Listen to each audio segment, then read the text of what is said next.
वालेकुम। Next topic है plasma cell disorders में MGUS डिसऑर्डर्स, मतलब आपका मोनोक्लोनल गैमोपैथी। गैमोपैथी मतलब आपकी इम्यूनोग्लोबुलिन्स जो है उनका डिसऑर्डर है, और जिसका एब्रीविएशन मोनोक्लोनल गैमोपैथी ऑफ अनडिटरमिनेट सिग्निफिकेंस।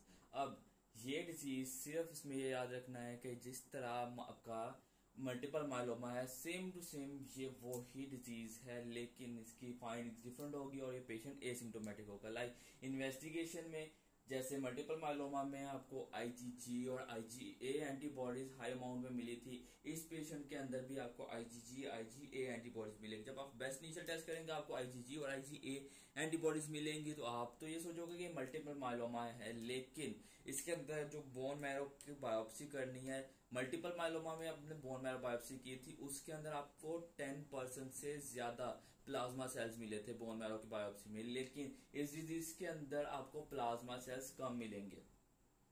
तो फर्स्ट ऑफ ऑल तो हमको MGUS के बारे में बता दूं कि MGUS होता क्या है। MGUS आपकी इम्यूनोग्लोबुलिन की पैथोलॉजी है, डिसऑर्डर है उसका, और इसके अंदर IgG मतलब आपके इम्यूनोग्लोबुलिन ज्यादा प्रोड्यूस होंगे, उसमें कॉमनली IgG है एंड देन IgA है, और ये डिसऑर्डर एसिम्टोमेटिक होता है।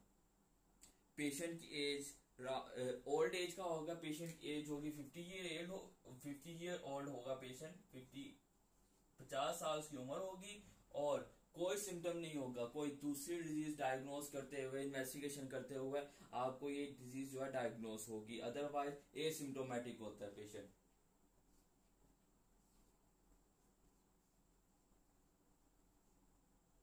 एसिम्टोमेटिक होता है, कोई सिम्टम्स नहीं आते हैं। मतलब इम्यूनोग्लोबुलिन पैथी की कोई भी इसके अंदर फाइंडिंग्स नहीं मिलती, पेशेंट हेल्दी होता है बिल्कुल। लाइक उसके अंदर सिस्टेमिक डिसऑर्डर, सिस्टेमिक सिम्टम्स नहीं आते हैं, एसिम्टोमेटिक होता है।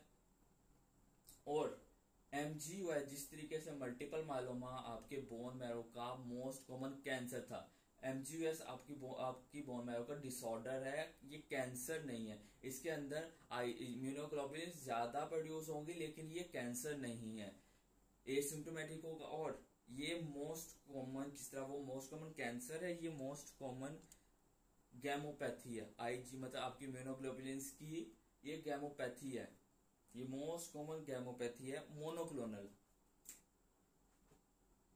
ये मोस्ट कॉमन मोनोक्लोनल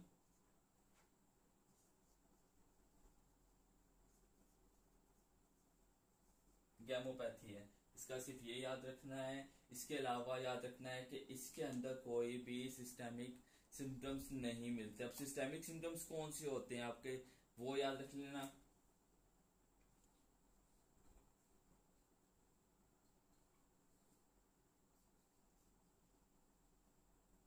अब सिस्टेमिक सिम्टम्स कौन सी होंगे पेशेंट को। फर्स्ट ऑफ ऑल जैसे मल्टीपल माइलोमा से याद रख लेना, मल्टीपल माइलोमा की फाइंडिंग्स को याद रख लेना, वही आपकी सिस्टेमिक सिम्टम्स होंगे। आपने स्कल का एक्सरे किया था, मतलब बोन का एक्सरे किया था, और उसके अंदर आपको लाइटिक लेयर्स मिले थे, लेकिन इसके अंदर बोन के लेयर्स नहीं मिलते।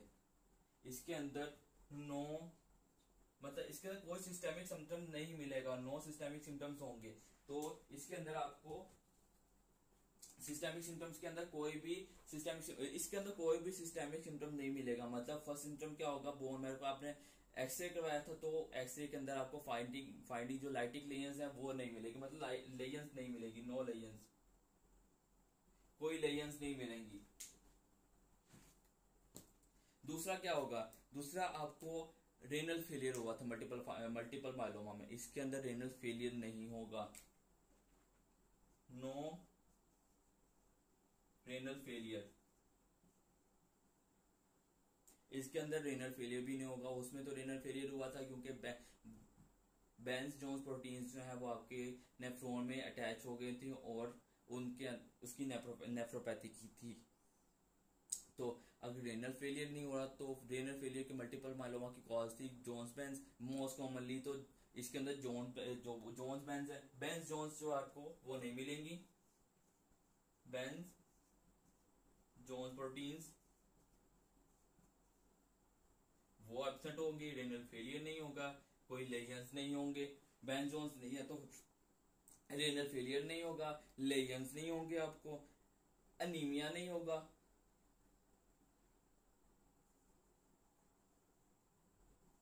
अनीमिया नहीं होगा। अनीमिया की दो कॉजेज थी, एक तो जो आपका बोन मैरो डैमेज है वो उस वजह से अनीमिया हो रहा था, दूसरा क्रोनिक डिजीज थी, लेकिन इसके अंदर अनीमिया नहीं होगा। बोन मैरो डैमेज होने की वजह से अनीमिया नहीं हो रहा, इसके अंदर बोन मैरो का इश्यू नहीं है, इसमें आपका इस पेशेंट को अनीमिया नहीं होगा। हाइपर कैल्सीमिया हो रहा था क्योंकि बोन्स बोन्स कंप्रेशन की वजह से टूट रही थी, डैमेज हो रही थी, उसमें से कैल्शियम रिलीज हो रहा था मल्टीपल माइलोमा में। उससे कंपेयर करके याद रखेंगे तो याद रहना है। तो इसके अंदर बोन के अंदर से कैल्शियम रिलीज नहीं होगी, कैल्शियम रिलीज नहीं होगी, पेशेंट को हाइपर कैल्सीमिया नहीं होगा।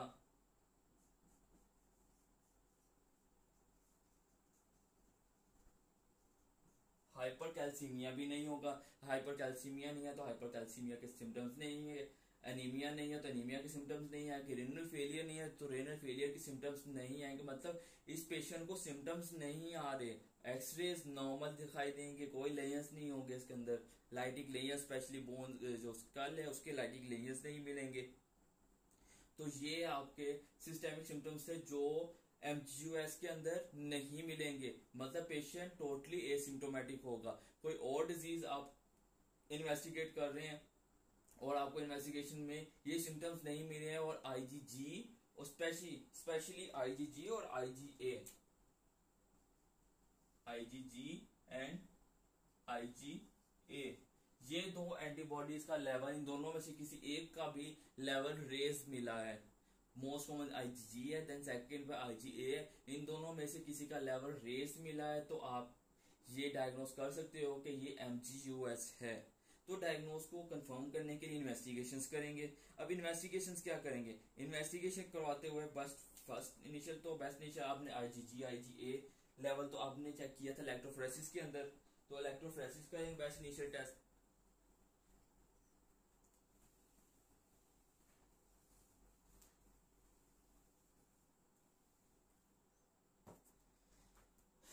बेस्ट इनिशियल आप इन्वेस्टिगेशन क्या करेंगे? बेस्ट इनिशियल टेस्ट होगा आपका इलेक्ट्रोफोरेसिस। इलेक्ट्रोफोरेसिस के अंदर आपको आईजीजी का लेवल हाई होगा, आईजीए मिलेंगे। लेकिन आपको अगर याद हो मल्टीपल माइलोमा में आपको एम स्पाइक्स भी मिले थे, तो इसके अंदर भी अब वो भी आईजीजी आईजीए की वजह से था, ये भी आपको एम स्पाइक्स मिलेंगे आईजीजी की वजह से आईजीए की वजह से। लेकिन इनका साइज स्मॉल होगा, ये छोटे साइज के होंगे, स्मॉल साइज के होंगे। ये फाइंडिंग्स होती हैं। लाइक ये ग्राफ सा बना होता है एम स्पाइक का, तो एम उसके ऊपर स्पाइस के ऊपर ना एम बना होता है, ये छोटे साइज का एम बनेगा उसके अंदर इलेक्ट्रोफोरेसिस के अंदर। उसको एम स्पाइक साथ में स्मॉल हो या आपको फाइंड पिक्चर दे दी जाए उसके अंदर स्मॉल साइज के एम स्पाइक हो तो आप एमजीयूएस डायग्नोस कर सकते हो। लेकिन जो मोस्ट एक्यूरेट टेस्ट है इसको कंफर्म क्लियर कर डिफरेंशिएट करने के लिए वो है आपका बोन मैरो बायोप्सी।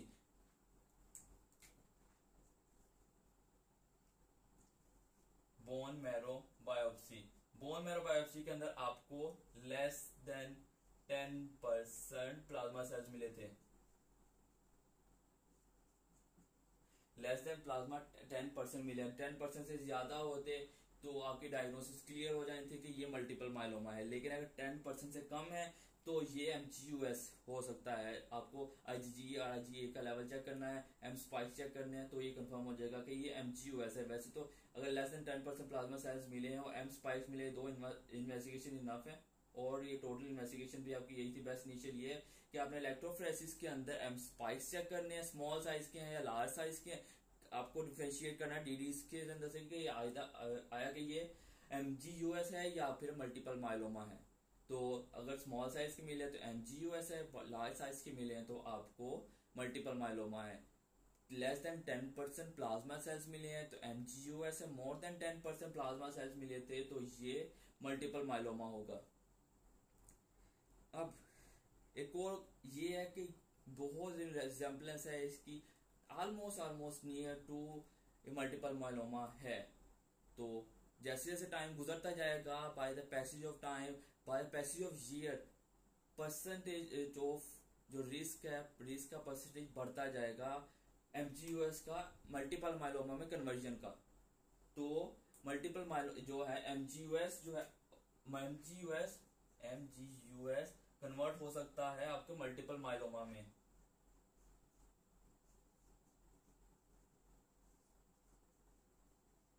और हर साल इसका 1% रिस्क बढ़ता जाता है। और पेशेंट की एज 50 ईयर है, 50 साल की उम्र में पेशेंट को एमजीयूएस हो सकता है 50 साल की उम्र के बाद।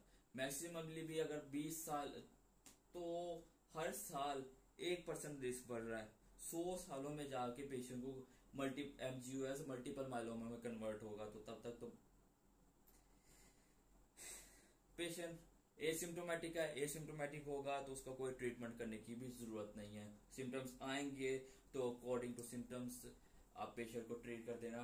तो ट्रीटमेंट लाइन जो भी कॉज होगी। और ये था आपका एमजीयूएस। मेन टॉपिक आपका मल्टीपल माइलोमा है, पेपर पॉइंट ऑफ व्यू से भी इम्पोर्टेंट वो ही है। वो आपकी बोन मैरो को कैंसर है, ये पैथी है, ये डिसऑर्डर है।